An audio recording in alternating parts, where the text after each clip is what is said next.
तो आप कुंडली बनाएंगे तब आपको देखना है कि इसका जन्मने का पर्पस क्या है। मैं पर्पस भी कह सकता हूँ, हर आदमी का एक जन्मने का पर्पस होता है। तो पर्पस पूछूंगा कि भाई तेरा जन्मने का पर्पस क्या है, क्या चाहती हो और क्या आप चाहती है अपने जीवन में। तो बोला मुझे अच्छा शौहर मिले, यही मेरा सेंट्रल थिंकिंग है। तो बस आप कुंडली में देख लो और कुंडली बना लो, और कुंडली में छठे, सातवें, आठवें ये स्थान में से कोई स्थान में यदि केतु है तो केतु को 7वें स्थान में रख दो, और पंचांग में से उसकी राशि वहीं डाल दो। राशि तो मिल जाएगी आपको, फिर ऑटोमेटिक राहु लग्न में आ जाएगा और लग्न की राशि भी आ जाएगी। यदि ये लग्न की राशि नहीं है उसकी कुंडली में, यदि मतलब वेब हॉरोस्कोप है, एग्जैक्ट नहीं है, तो आप कह सकते हैं कि आपका लग्न ये नहीं पर ये होना चाहिए। तो इस तरह से ये साधारण आप रेक्टिफिकेशन कर सकते। बाकी रेक्टिफिकेशन की एक पद्धति है, इसको तत्व पद्धति कहते हैं। ये बहुत लंबी है, वो तो स्कूल में पढ़नी पड़ेगी, तो वो पढ़ाई करोगे तो आप। पर केतु जो है, आपकी कुंडली में जो केतु है वो बहुत बड़ी बात करता है। कई लोग राहु केतु के से डराते हैं, डराने की कोई बात नहीं। These are two planets, Rahu and Ketu, both are traction point of our horoscope, and both the planets are showing two things. जिस भाव में राहु है, इस भाव का जो विषय है, इसमें इसका जो रिलेशन में जो व्यक्ति आती है, वो व्यक्ति आपके साथ में होगी, लेकिन इसमें आपको रुचि नहीं होगी। ये आपके अरुचि का स्थान है, खराब स्थान नहीं है, अरुचि का स्थान। और आप केतु देख लो, केतु जिस भाव में है, आप कोई भी आदमी अपनी कुंडली में देख ले, जिस भाव में केतु है, वो भाव जिस बात का उल्लेख करता है, वो भाव जिस बात को समझाता है, उस भाव की बाबतों में आपको ज्यादा रुचि है। और उस रुचि को सिद्ध करने के लिए ही आपको लाइफ की लेंथ मिली है। आप देख लीजिए, आप सबकी कुंडली में मैं अलाउ करता हूँ, आई अलाउ टू ऑल। और उसको देखिए, वैसे तो हमने सप्तम भाव पर पीएचडी की है। किसको कितना दाम्पत्य सुख मिलेगा, किसकी खटपट होती रहेगी, किसका वैवाहिक जीवन कैसा चलेगा, ये हमारा मुख्यतः मूल विषय है, क्योंकि हमारी पीएचडी का टॉपिक है। अब वैश्विक ज्योतिष का वैश्विक स्तर पर प्रभाव, ये विषय हमें पता था तो हमने बहुत सारा महाभारत में खंगाला, और महाभारत के बहुत अच्छे अच्छे उदाहरण और लेख लिख करके 1-2 पेज में हम लाए थे श्लोकों के साथ में। लेकिन अब विषय बदल गया है, अब विषय हो गया है शिक्षा, और शिक्षा और रोजगार। तो शिक्षा और रोजगार की अगर अपन बात करें तो ये दोनों आपस में जुड़े हुए हैं। जब तक व्यक्ति शिक्षित नहीं होगा, टैलेंटेड नहीं होगा, तब तक वो व्यक्ति बहुत अच्छे से धन उपार्जन नहीं कर पाएगा। तो इसीलिए धन उपार्जन में शिक्षा का बहुत ही ज्यादा महत्व है। तो जो भी उत्तम शिक्षा पाना चाहते हैं, जैसा इन्होंने कहा एम बीज मंत्र का, तो शिक्षा की देवी सरस्वती जी की साधना करें, और धन की देवी लक्ष्मी की साधना करें, जिससे व्यक्ति का रोजगार अच्छा चल सके और सरस्वती जी की साधना से ज्ञान प्राप्त हो सके। अब यदि ज्योतिष की बात करें तो यदि किसी का पंचम भाव स्ट्रांग है, नवम भाव स्ट्रांग है और लग्न स्ट्रांग है, तो व्यक्ति बहुत अच्छी शिक्षा प्राप्त कर सकेगा। सभी जानते हैं कि पंचम का भाव शिक्षा का भाव होता है, उपार्जित शिक्षा। जो व्यक्ति के अंदर टैलेंट है वो पंचम भाव दर्शाता है। जो डिग्री वाली शिक्षा है वो चतुर्थ भाव से देखी जाती है। पंचम भाव, पंचम से पंचम भाव नवम भाव, और नवम नवम भाव से पंचम भाव लग्न भाव, लग्न में यदि शुभ ग्रह उपस्थित हैं तो निश्चित रूप से व्यक्ति सुमार्गगामी होगा, और यदि लग्न में क्रूर ग्रह स्थित हैं, राहु केतु शनि ग्रह स्थित हैं, तो निश्चित है व्यक्ति सुमार्गगामी नहीं हो सकता है, व्यक्ति कुमार्गगामी होगा। इसीलिए जिनके नाम से सम्मेलन हो रहा है, महर्षि पाराशर, उन्होंने बृहद पाराशर संहिता जैसे ग्रंथ में लिखा है, शुक्रो 10 सहस्त्राणी बुधो 10 शतानि चा लक्ष्मीकम तु दोषाणाम गुरुर्हंतो वपोहति। अर्थात जिसके केंद्र में बुध बैठता है उसके 1000 दोष नष्ट हो जाते हैं, जिसके केंद्र में शुक्र बैठता है उसके 10,000 दोष नष्ट हो जाते हैं। लक्ष्मीकम तु दोषाणाम, जिसकी कुंडली में 1,00,000 दोष भी बन रहे हों, और यदि गुरु केंद्र में बैठा हुआ है या लग्न में बैठा हुआ है तो उसके 1,00,000 दोष भी नष्ट हो जाते हैं। कई लोग कहते हैं कि ये बात अति संयुक्ति है, परंतु हमने कल महाभारत 2 दिन से अध्ययन किया और महाभारत में एक शब्द बार बार आया कि बृहस्पति ही ऐसा ग्रह है जो व्यक्ति का पूर्ण रूप से लाभ कर सकता है, लालन पालन कर सकता है, ज्ञान को बढ़ा सकता है। और देखिए, यदि किसी व्यक्ति की कुंडली में जो योग बनते हैं उनका बहुत प्रभाव मानव जीवन पर पड़ता है। यदि किसी की कुंडली में मंगल और चंद्र की युति है तो योग सहस्त्रावली में लिखा है, मानसागरी में भी आया है और भी कई ग्रंथों में आया है, चंद्रभौम संयुक्तो लक्ष्मी नेव गच्छति, चंद्रभौम संयुक्तो जन्म काले यदा भवेत तस्य जातस्य गेहात लक्ष्मी नेव गच्छति।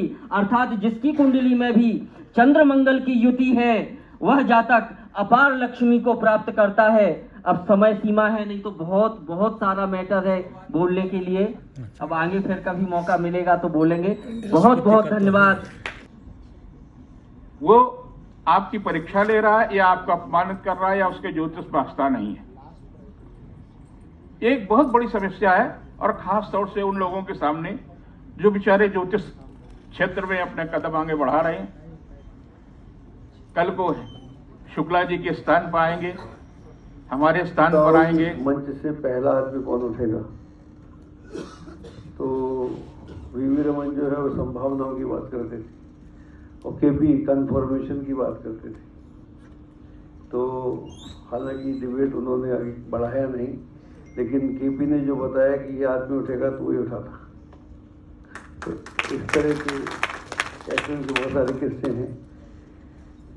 मैं नक्षत्रों की बात, मैं चूँकि वैदिक ज्योतिष का आदमी हूँ, मैं केपी को समझता हूँ लेकिन प्रैक्टिस नहीं करता हूँ।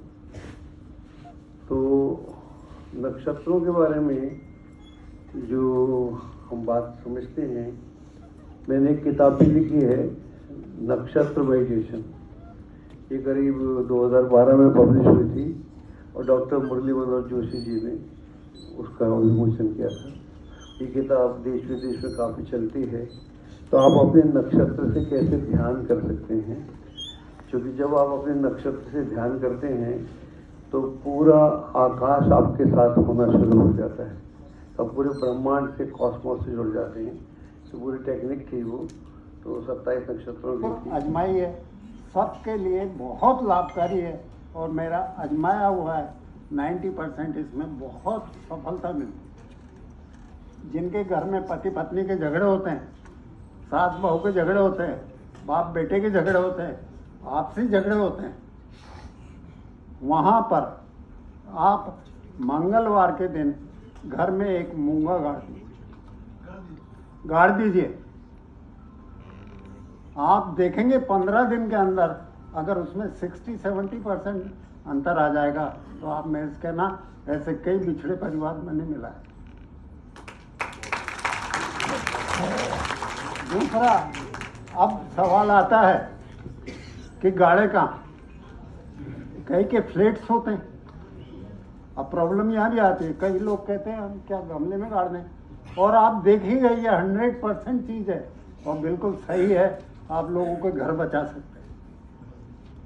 चाहे अभी मेरे पास कई केसेस आए हैं कि सैकड़ों बीमारी को भी मैंने कैंसर तक की बीमारियां ठीक की हैं।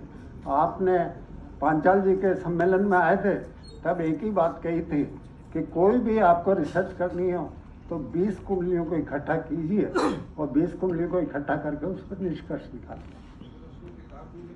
लिख दी, आपको दे दूंगा।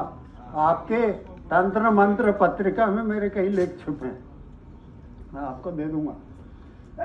तो आपको बताऊं, जब फ्लैट में अगर कोई आदमी रहता है, ऐसी प्रॉब्लम आई, क्योंकि आजकल जमीन का मकान की वो जो ग्राउंड फ्लोर की कमी है, तो हमने उनको एक उपाय बताया, या तो कहीं फ्लोर टूटा हो तो उसमें थोड़ा सा गाड़ के सीमेंट लगा दीजिए, नहीं है तो दीवार में ड्रिल कर दीजिए और ड्रिल करके सीमेंट लगा दीजिए।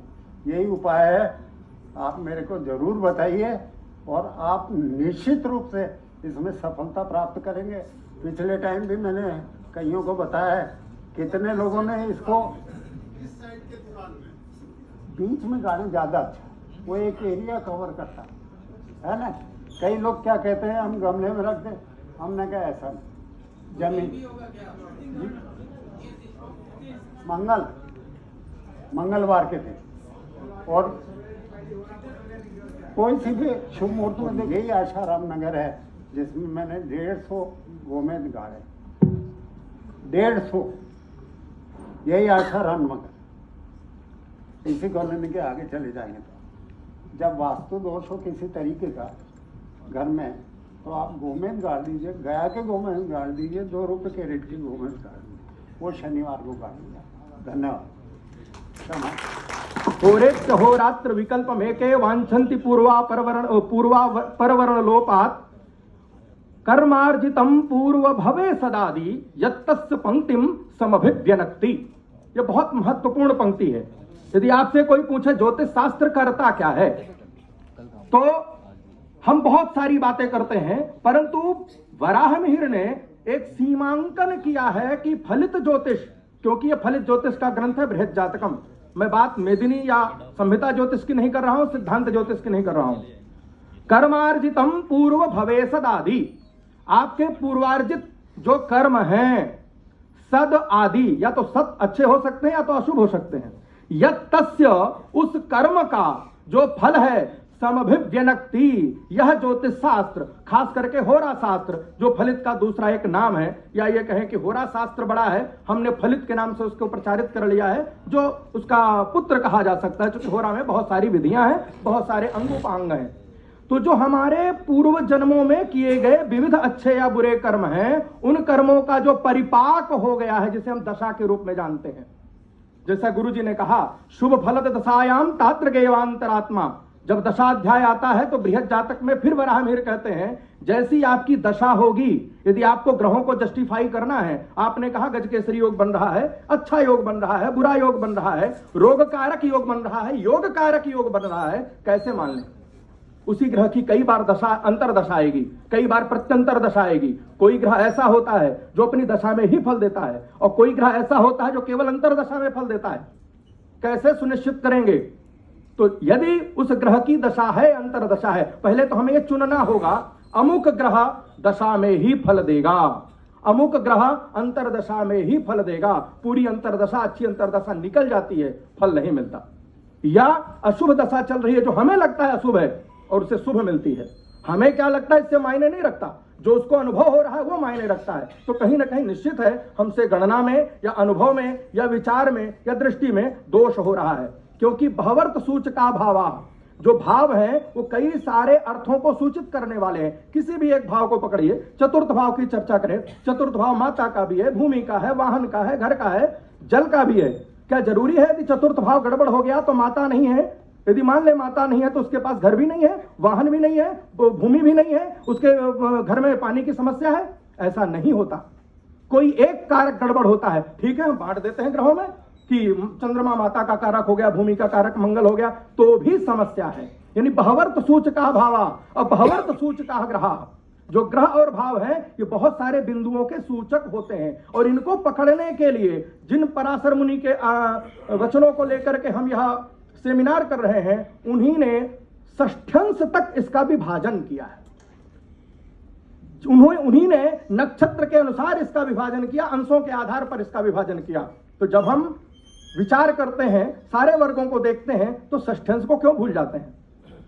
पूरा जीवन एक व्यक्ति का अच्छे योग में जन्म लेने के बाद जो हमें कुंडली में अच्छा लग रहा है, उसके बावजूद भी पूरा जीवन उसका संघर्ष में बीतता है। और एक व्यक्ति का कई गलत कर्म करने के बावजूद भी पूरा जीवन उसका अच्छे से बीतता है। तो यह निश्चित करना पड़ेगा यह जन्म उसका कौन से कर्म को भोगने के लिए हुआ है। वर्तमान जन्म, कोई व्यक्ति, जब हम जानते हैं कि व्यक्ति का जो जन्म है या जो कर्म का फल है वो किसी भी जन्म में मिल सकता है।